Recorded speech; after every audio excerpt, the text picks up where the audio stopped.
אתה בקיא בכל התורות שלנו.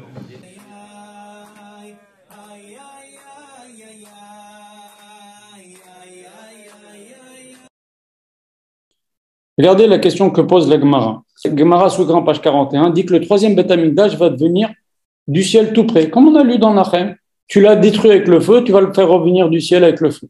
Vous voyez souvent des posters, on voit le temple Amikdash, le troisième Beth Amikdash qui descend en feu, etc. D'accord?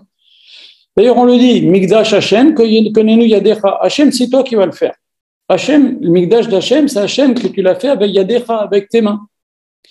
Seulement, il y a un problème. Le Rambam, il nous dit autre chose, et vous le savez certainement, dans l'Ichot Melachim, dans l'11e Pérec, Rambam, il dit, c'est le Mashiach qui va construire le troisième temple. C'est un des signes d'ailleurs pour savoir que c'est le Mashiach, c'est qu'il va construire le troisième temple. Il ne va pas le faire seul, il y a Mashiach ben David, il va le faire, Mashiach ben Yosef qui va le faire, Eliyahu Navi va l'aider, et Tzadok HaKohen. Voilà ce que dit le Rambam. Alors bien sûr, ils ne vont pas mettre la main à la pâte, mais ils vont être les organisateurs. Comme Shlomo a été l'organisateur du premier temple, Hérode a été l'organisateur du deuxième temple. Donc on voit d'un côté la Gemara Souka 41 qui nous dit que le temple va descendre tout près, et le Rambam il nous dit que c'est le Mashiach, les deux Mashiach qui vont le construire avec Eliyahu Navi, Tzadok HaKohen, ils vont être là derrière pour le faire, le fabriquer ici. Alors c'est quoi cette contradiction entre la Gemara et le Rambam? Et même la Gemara Souka un peu plus loin, elle rajoute et dit que, voilà ce que je vous ai dit dans page 52, là-bas elle dit que ça va être par ces quatre tzadikim là que je vous ai cités. Donc, il faut savoir, par rapport à cette question, le Rav, il explique dans ses livres que il fait une petite introduction. Et il nous rappelle, qu'est-ce qui s'est passé pour le premier temple? Ce qui s'est passé pour le premier temple. Il y avait David. Avec David, il a voulu construire le premier temple. Hachem, il lui a dit non. Comment ça s'est passé? David Amelech, il a atteint de très hauts niveaux dans sa vie, ok? Il a recherché Hachem toute sa vie, une très grande proximité avec Akash Baruch. Il suffit d'ouvrir le livre de Tehillim et vous en avez la preuve. Voilà, comme disait Rav Israël, nous, quand ça va pas, on prend le Tehillim. David Amelech, quand ça allait pas, il n'avait pas le Tehillim. Alors il a écrit. Très bien. Alors maintenant, on voit dans le Tehillim que toute sa vie, David Amelech, il parle avec Akash Baruch. Il pleure vers Hachem. Il crie vers Hachem. Il demande à Hachem de l'aider. Il demande à Hachem de l'éclairer. Ok? Comme c'est marqué. Shifri kamaim liber nochar pene Hashem. Je déverse mon cœur comme de l'eau dans Tehillim. Je déverse, David qui parle à Hashem, je déverse mon cœur comme de l'eau, nochar pene Hashem, face à Kadosh Baruch Hu. Donc, David Amelech, il était très lié avec Kadosh Baruch Hu, et on dit c'est un des piliers du Kisakavod, etc. En tous les cas, il avait un grand rêve, David Amelech, c'était construire le temple. Et donc, il a acheté le terrain chez un monsieur qui s'appelait Arona Yevossi. C'est un terrain spécial. Je vous la fais courte, mais je vous raconte comment ça s'est passé. Il y avait deux frères. Il y en a qui disent, il y a différentes versions, mais il y avait une histoire aussi comme ça. Sur cet endroit-là où le temple a été construit, il y avait deux frères. Un qui avait une femme et des enfants, plein d'enfants, et l'autre qui n'était pas marié, il ne trouvait pas à se marier, il avait donc pas d'enfants. Et ils avaient un terrain qu'ils avaient reçu de leur père, et chaque année, ils récoltaient, et ils faisaient moitié-moitié. Et maintenant, celui qui avait pas d'enfants et pas de femme, il était seul avec autant de richesses que l'autre qui avait une femme et des enfants et plein de dépenses. Il a dit, il a plein de dépenses. Je vais prendre un peu de chez moi, je vais lui donner. Et donc, il prenait la nuit de sa grange, il allait la mettre dans la grange de son frère. Et l'autre frère qui avait une femme et des enfants, il disait, Dieu bénisse, on a fait une belle récolte cette année, j'ai pas besoin d'autant, Blainara, j'ai de quoi vivre, moi, ma femme et les enfants, Alblida, pendant des années avec tout ce qu'on a récolté cette année. Je vais lui donner un peu de blé, au moins lui il va avoir un peu d'argent, il va pouvoir un peu se remonter le moral, je sais pas, il va faire des voyages, il va se faire des kiffs, je sais pas. Et donc comme ça, il se faisait discrètement chaque nuit ou toutes les quelques nuits, l'un il allait ou une fois l'un, une fois l'autre, l'un il prenait de sa récolte, il donnait à son frère, et l'autre, il prenait de sa moitié et donnait à son frère. Et une nuit, ils se sont croisés au milieu de la nuit et se sont embrassés. Et cette terre-là, où c'est vraiment la avat chinam, l'amour gratuit, Kadosh Baruch Hu, il a dit, je veux que le temple il soit construit là-dessus, et David Amelech, il a acquis cette terre-là. Et comme c'est une terre qui a été choisie par Hachem à cause de l'amour gratuit, elle ne pouvait pas supporter l'aide gratuite, c'est impossible, c'est antithétique. On va en parler, Bezrat Hachem. Donc on revient sur David Amelech. Il a creusé les fondations du temple, il a rassemblé l'argent. il a pour payer les ouvriers, pour acheter le matériel, etc. Ok. Mais Akadosh Baruch Hu le coupe dans son élan et lui dit David Améler, tu ne peux pas construire le temple, car tes mains sont pleines de sang. Bon, David Améler, c'est vrai, il a passé très nombreuses années de sa vie, il était pourchassé par Shaoul, ça quelques années. Après, il a eu des guerres de partout autour. Après, même ses enfants, ils ont voulu le tuer. D'autres de ses enfants, ils ont voulu le tuer. Après, des ennemis, des grands Talmidei Chachamim, comme Doeg, Achitophel, qui étaient des conseillers de Shaoul, les Rosh Hashanah, etc. Ils étaient derrière pour exciter Shaoul pour attaquer David. Bon, on en parlera si un jour on fait un cours sur David. En tous les cas, il a passé sa vie à faire la guerre. C'est des guerres de mitzvah. Il fallait qu'il se défende. Il fallait qu'il agrandisse ses Israël. Très bien, c'était des guerres de mitzvah. Machem, il a dit, tu ne peux pas construire le temple. Déjà, on voit qu'à la fin de Parashat Mishpatim, il y a marqué qu'on ne peut pas utiliser une lame pour couper les pierres. On utilisait, vous savez, ce fameux verre là, le shamir là. Et donc, pourquoi? Parce que la lame, ça tue. Donc la lame qui est là pour raccourcir la vie des gens, elle ne peut pas aller être utilisée pour couper les pierres du temple, qui est là pour rallonger la vie des gens, parce qu'il apporte la kapara aux gens. Donc David Améler, il a beaucoup souffert. Il a dit Kol mishbarecha begalecha alaya. Toutes les brisures et toutes les vagues qu'un homme il peut encaisser dans la vie, elles me sont passées dessus. David Améler, il a dit tu as tué, tu ne peux pas construire le temple. C'est ton fils qui va construire le temple. Et après le dossier de David Améler, Shlomo Améler va donc lui vraiment concrètement construire le temple et il va y avoir l'inauguration qui va se passer le jour de Kippour. Ce jour-là, les Juifs, l'inauguration du premier temple, ce jour-là de Kippour, les Juifs ont mangé. C'était une mitzvah pour eux de manger malgré que c'était Kippour. C'est Horacha. C'était une décision du moment spécial, exceptionnel. Et pendant 7 ans, Shlomo Améler, il n'a pas bu de vin, il ne s'est pas approché d'une femme, il n'a pas mangé de viande pendant 7 ans.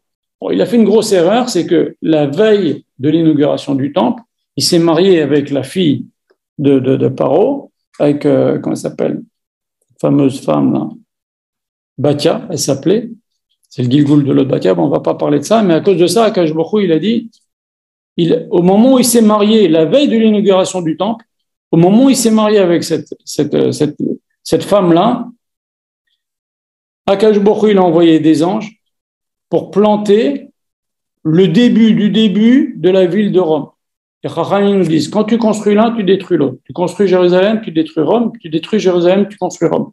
Et donc, en se mariant, en faisant ça, Rome a été construit qui allait détruire le temple, le deuxième temple. Donc, on ne va pas parler de ça maintenant aujourd'hui. En tous les cas, il a tout fait, Shlomo Améler, pour construire le temple. Et il va pour apporter le Haron à Kodesh. Et, alors, vous savez ce que c'est le Haron à Kodesh? C'est un coffret qu'il y avait dans le Saint des Saints. L'endroit le plus saint du temple s'appelle le Saint des Saints. C'est l'endroit où il n'y a que le Kohen Gadol qui peut rentrer le jour de Kippour avec des habits spéciaux, des sacrifices spéciaux avant, plein de mikveh, c'est ce qu'on lit à Kippour. Bien.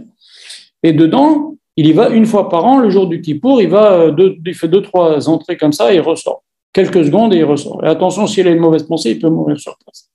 Et donc, qu'est-ce qu'il y a là-dedans? Pourquoi c'est si saint? Parce que dedans, il y a le Haron HaKodesh, ce fameux coffret qui est de bois et d'or, dans lequel il y a les tables de la loi, il y a la manne, et il y a aussi le bâton de Aaron avec les amandes. On a lu ça à la fin de Parashat Korah. Bien. Donc, il va pour entrer le Haron HaKodesh, c'est le but. Le but du Mishkan, c'est que le Haron HaKodesh dans le Kodesh HaKodashim, les tables de la loi, sont dans le Saint des Saints, afin que le Kohen Gadol puisse faire son avoda le jour de Kippour. Et voilà qu'elle rentre pas. Les portes sont fermées, soudées, elles ne veulent pas rentrer. Alors, je vais vous lire ce que nous disent nos sages sur cet épisode-là.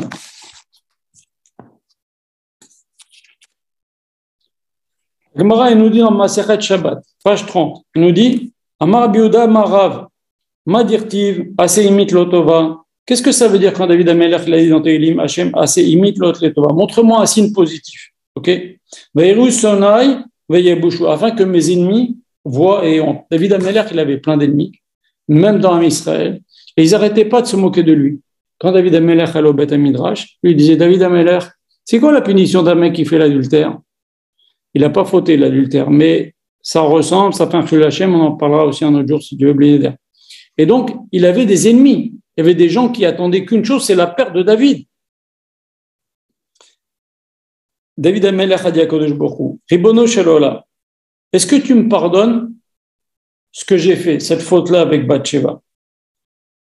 Hachem lui dit, il a souffert, hein. Il a perdu 2 enfants, et il a eu que des tsarot, des trucs terribles qui se sont passés. 2 ou 3 enfants, même le premier enfant qui avait Bathsheba, il est mort aussi. Et 2 enfants qui ont eu le tuer, qui sont morts, il a souffert. Il a eu 5 punitions à cause de cette histoire-là. Hachem lui dit, je te pardonne. Alors David Amelech lui dit, montre-moi un signe positif de mon vivant. Akash Baruch lui dit, je vous lis la Gemara, il lui dit, de ta vie, de ton vivant, je te montrerai pas un signe positif, que je t'ai pardonné aux yeux de tout le monde, parce que c'est ce que voulait David, que les gens ils arrêtent de le prendre de travers, de pas l'estimer à cause de ce qui s'était passé.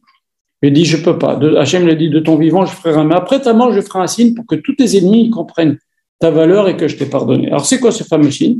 C'est lorsque Shlomo Amelech, il a construit le Beth Amikdash, il a voulu rentrer le Aaron dans le Kodesh HaKodashim, les portes se sont soudées, ce que je vous disais tout à l'heure. Et donc, Shlomo Amelech, il a dit 24 louanges à Akash Baruch Hu, les portes n'ont pas été ouvertes. Il a dit, ce qu'on dit, le fameux psaume 24, Seu Sharim Rachechem, les portes ouvrez-vous, Vayavo Melech HaKavod, que le roi de l'honneur Akash Baruch Hu vienne, Miuzi Melech HaKavod Akash Baruch Hu, qui viennent, les portes ne sont pas ouvertes.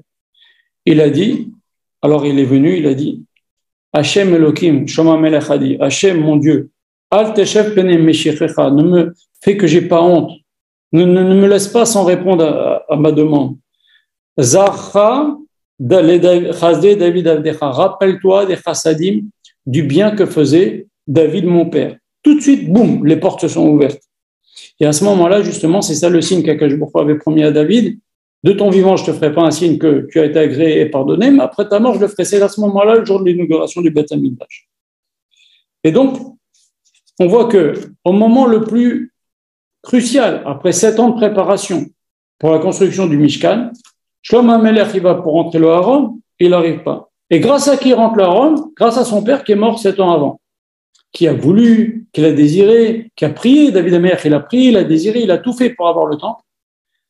Hachem ne l'a pas laissé, c'est c'est Shlomo qui a construit, mais il ne pouvait rien faire s'il n'y avait pas le mérite de son père qui avait préparé le terrain par cette filote, par son envie, par son attente et son désir de construire le Beth Amikdash. Et à ce moment-là, tous les ennemis de David ils ont vu comment, grâce au mérite de David, on va pouvoir avoir le Mishkan. Alors maintenant, qu'est-ce que ça nous apprend, toute cette histoire-là? Pourquoi je vous raconte tout ça? Pourquoi je vous raconte cet épisode-là? Quel rapport avec Tisha B'Av? David, vous savez, il avait des ennemis, ça je vous l'ai cité, et il y a une chose qu'il y a marqué dans le Tanakh, Vaï David bechol dachab, Vaï Hashem bechol dachab, Hashem imo. Hashem, il était avec David dans toutes ses voies, Hashem imo, Hashem était avec lui. Chachamim nous dit, ça veut dire quoi? Hashem était avec lui. La halacha, elle est toujours comme David. Il y avait des grands chachamim à l'époque de David. Et même des gens qui lui ont appris la Torah. Et à la fin, quand même, halacha était toujours comme David. Et donc c'est vrai que, pour revenir, je voulais juste vous dire cette nécula, pour revenir sur ce qu'on a dit, c'est vrai que Shlomo Amelech a construit le Mishkan, ok? Il a fait confectionner les pierres, le bois, l'or, l'argent, le porc, tout ce qu'il y avait à l'intérieur du Mishkan, ce que nous on voit avec nos yeux, ok?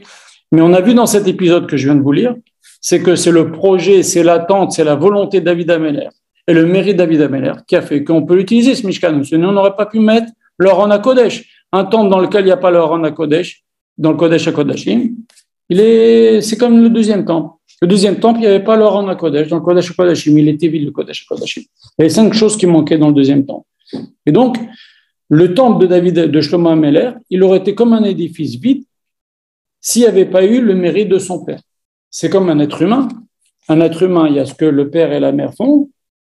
Un corps humain, Beyul Basar Echad, ça fait un enfant. Mais qu'est-ce qui donne la vie? Le troisième associé, c'est Akadosh Baruch Hu qui donne la neshama. Alors ça se voit pas, mais c'est ça qui fait que l'être humain vit. Le jour où Akadosh Baruch Hu il reprend sa part, il laisse qu'on donne le père et la mère encore, mais sans vie. Et donc c'est pareil pour le Beth Amikdash. Shlomo HaMelech, il a construit le corps du Beth Amikdash, mais la vie du Beth Amikdash, la vitalité, l'intérêt du Beth Amikdash, c'est qu'on puisse y entrer le Aron HaKodesh. Et ça, c'est par quoi? C'est grâce au désir de David de construire le Beth Amikdash.